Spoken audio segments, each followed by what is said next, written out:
Fresh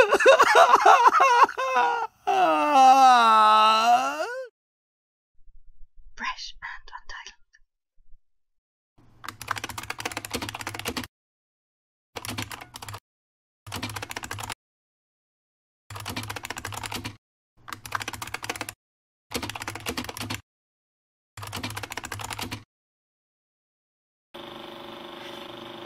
Okay, so go start with the intro.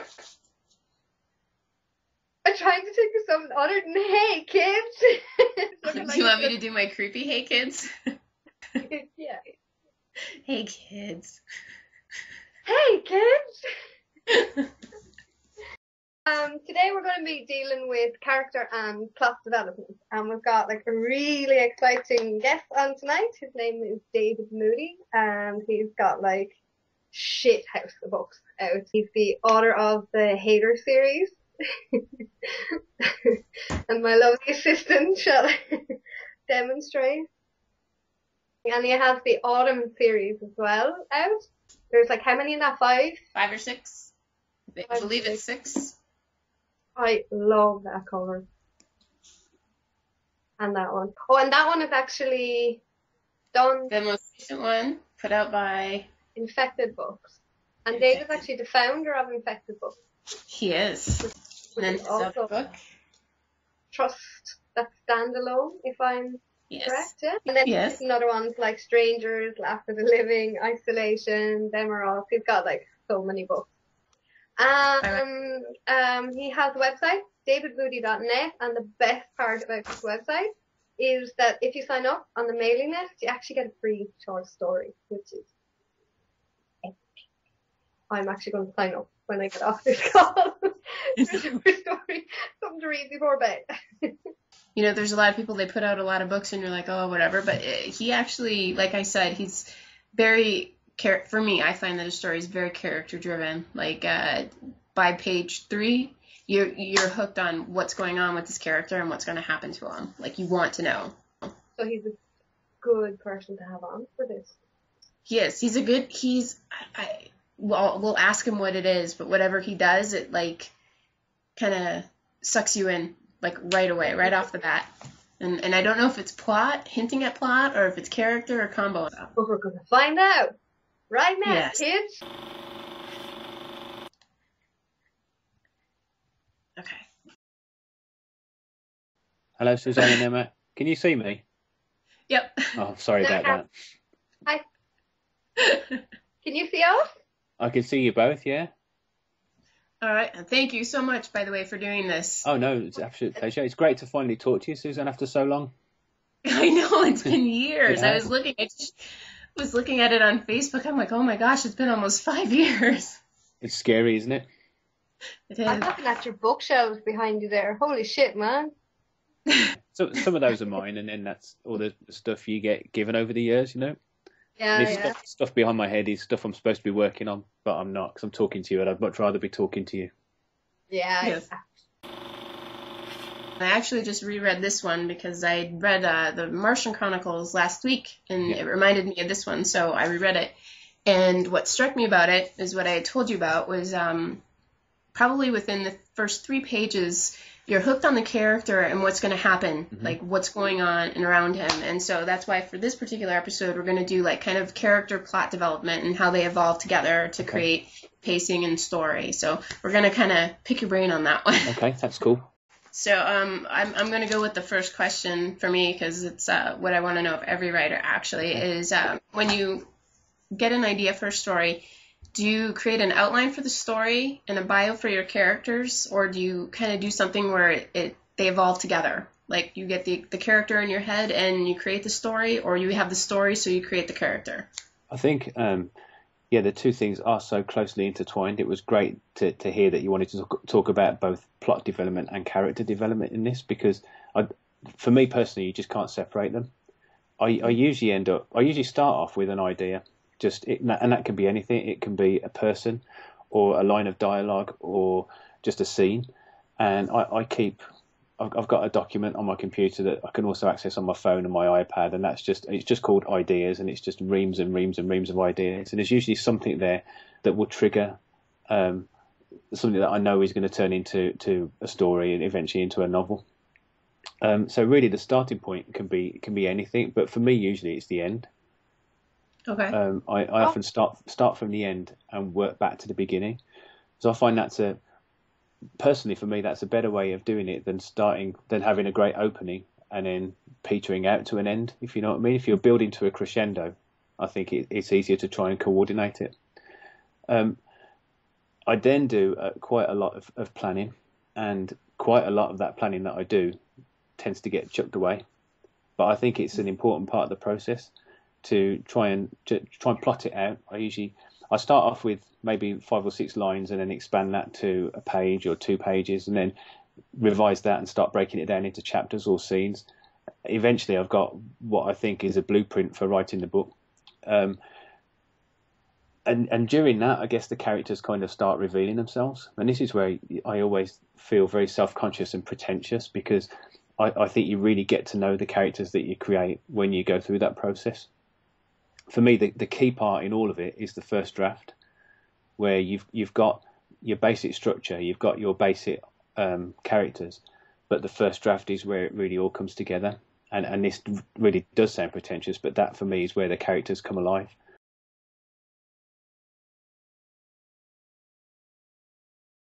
At the moment, I'm writing a new Hater book, and it's a group of very different characters stuck on an island together. So it's very different from all the other books, and I didn't really know very much about any of the characters other than the main character that I'd come up with when I started writing the book. And it's only through writing the first draft that I've got to know all of the other characters, and it's only through getting to know those characters that I've been able to see the conflicts and the battles that they have and the arguments. So it's very much intertwined.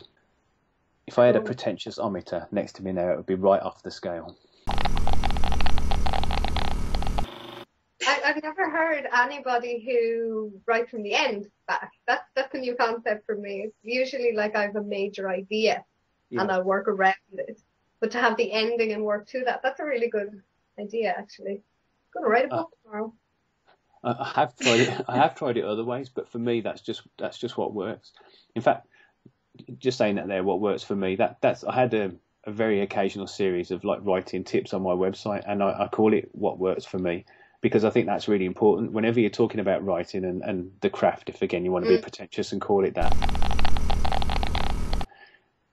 everybody has a different way of doing it. I think we all start with an idea and get to a finished story or a finished book, but what happens in the middle is completely different for every author. So it's always what works for me. So by all means, listen to anything I've got to say, but also feel completely free to throw it all away, because whatever gets you from that idea to your completed story is what works for you.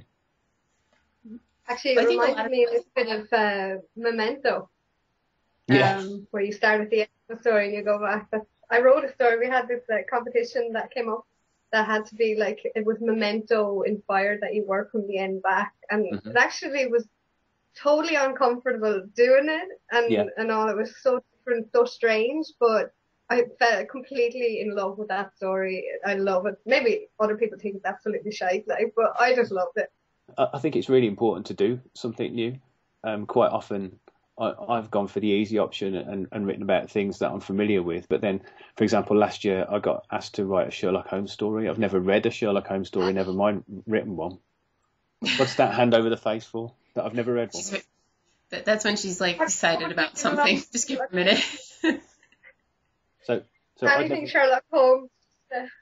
Oh, okay. I'd never written anything Sherlock Holmes, and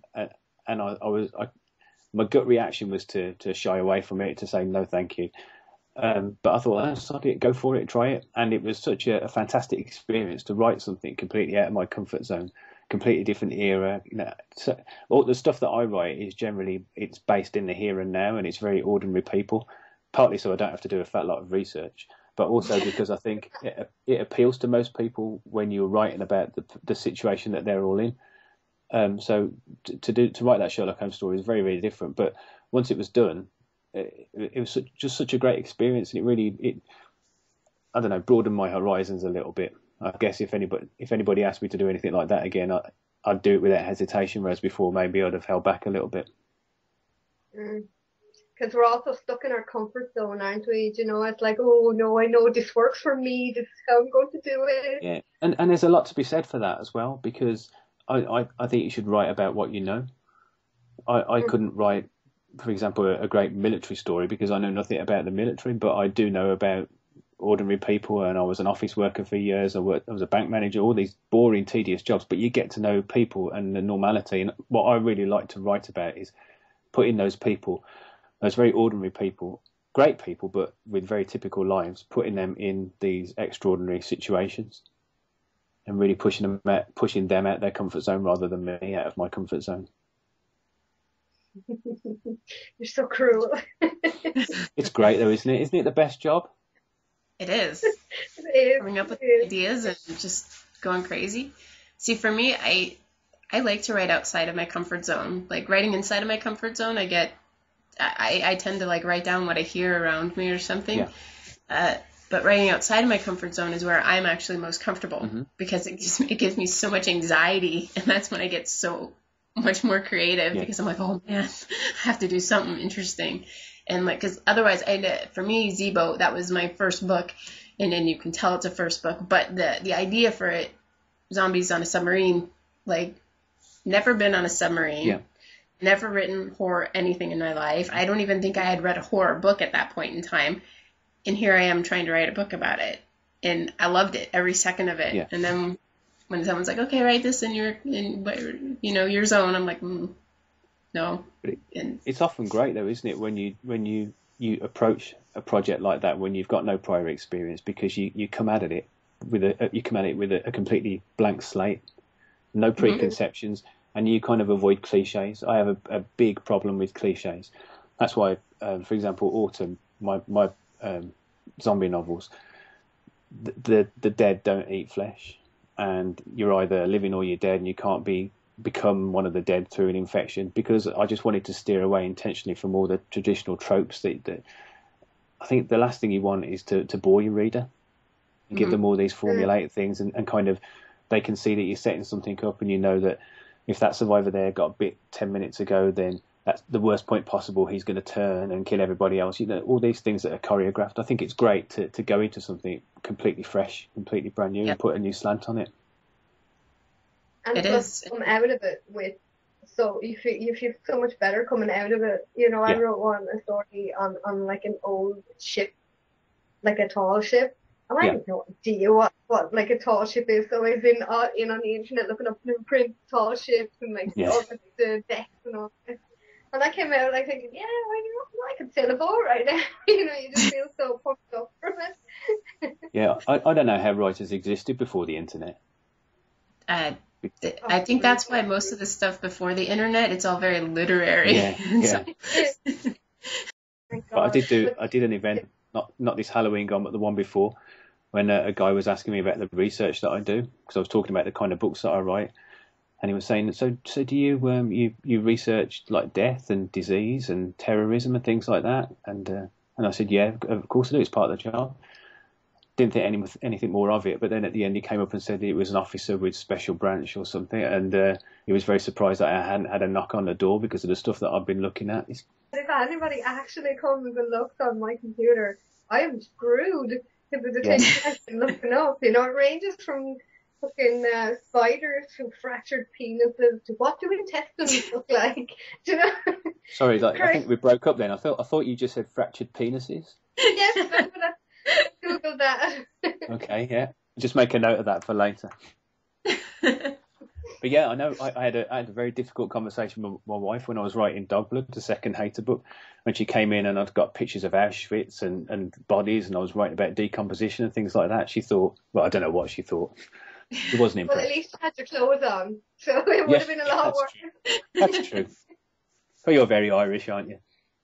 She is, isn't she? I'm convinced she has 2 livers. So to try and get back on track, that's my job. So basically, since you start at the end, you probably don't know the arc of the plot or the character from start to finish, or you know it from finish to beginning? Yeah, kind of. I think that the trick is to work it back. Quite often, I mentioned my log of ideas that I have, and I often find that that I end up using more than one from the log. So I'll have the end, that'll be the trigger. But then as I work back, I'll find other things that I've come across before, other characters that might fit in, situations that could work on their way to getting to this conclusion. It's not a hard and fast, we're definitely going to get to this end point. I think I'm just saying that the end is the inspiration for me. One of the pet hates I have in storytelling, I always call it's my R2-D2 phobia, because I love Star Wars. I can't wait for The Force Awakens to come out. But a fellow nerd. Yeah, definitely. Like pretty much everybody else in the world, I was really let down by the prequels. But the thing that really wound me up the most about the prequels was the fact that in the second film, R2-D2 could suddenly fly. And that really pissed me off, because I'm sure, going back to the original trilogy, the later films as they are chronologically, that there would have been a few occasions where it would have been pretty cool for R2-D2 to fly and save a lot of hassle. And that just struck me as the ultimate example of really lazy writing. And I vowed never to do that kind of thing. And that's why I say I start at the end, because starting from the end, you know what everybody needs, where everybody's got to get to. You know that you aren't going to find yourself writing yourself into a hole where you have to suddenly give one of your characters the ability to fly. Do you see what I'm saying? Yep. Yeah. Okay, so you have your idea, it's the end, and you have your character or your situation. When you're working your way back, and this can go for working your way forward as well, do you find that it's easier to adjust a plot or adjust a character to do what you need to do? Like, what is harder to change? Because they are so, like you said before, intertwined. Yeah. Like, how... Because I've run into this problem where I need to change something, and it's like, okay, do I change the character or the plot? Like, which one? And it's very tough to do. For me, I think that the most important thing is always the characters, because the characters' actions have got to be believable. They've got to be plausible. Certainly when you're writing about normal people, I keep saying normal people, but, average people. And what I mean by that is I don't write about superheroes or brain surgeons or the President of the United States. These are just ordinary people that you might meet on the street. And I think that if I kind of betrayed them and if I made them twist and turn so that they fitted the plot, it would knock the reader out of the story to an extent. And that's one thing I definitely don't want to do. But sometimes I think, again, the two things are intertwined, the plot and the characters. It's difficult to say this without giving too much away if anybody hasn't read Hater. But there's a point in Hater, about 2/3 of the way in, which kind of turns the book on its head. Yeah, I'll give you a wave when you can move your fingers. So there's a point in the novel where everything that you thought about the different characters and the different sides and all the issues that are going on suddenly gets turned on its head, and you realise you're looking at things from a different direction. And I didn't know about that until I wrote it. No matter how much planning I'd done for that book, it wasn't until I wrote one particular scene that I realised that the main character was going to behave in a certain way. And that, for me, really, it shaped the whole of the book. So that was a case where changing a character's behaviour changed the whole plot, but for the right reasons. Generally, though, in my experience, it's always been a case of, follow the characters and follow their lead. Again, it sounds so pretentious when I say it out loud, but I really get to know the characters as I'm writing, and they inform the plot more than the other way around. So you were saying that you know the end before it starts. Does that mean you know the end of where your series ends, and not just each book, but the end of the series as well? Again, that's another interesting one, because in the two series that I've written and completed, the Hater and Autumn books, I didn't know initially, because I didn't know they were going to be more than one book long, each of them. Hater, for example, I had a feeling there was going to be two books, and I kind of knew where the second book would go, but I didn't realise that there was going to be a third book until the publishers asked me to write one. So in answer to that question, I guess, generally, it's been that I know where the individual book is going to end up, not where the series is going to end up. But that said, I'm working on a series at the moment which is taking forever to write.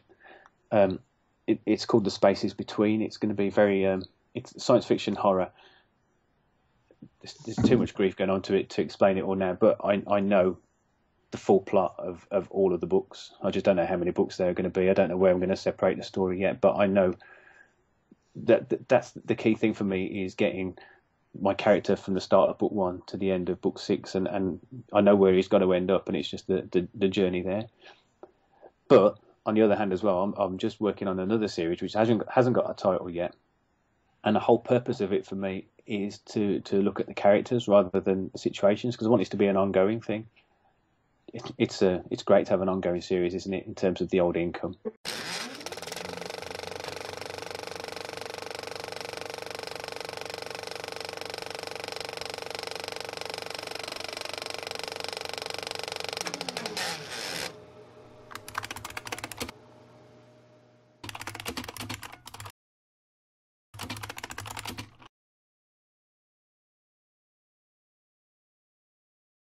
We're pretty awesome, I think.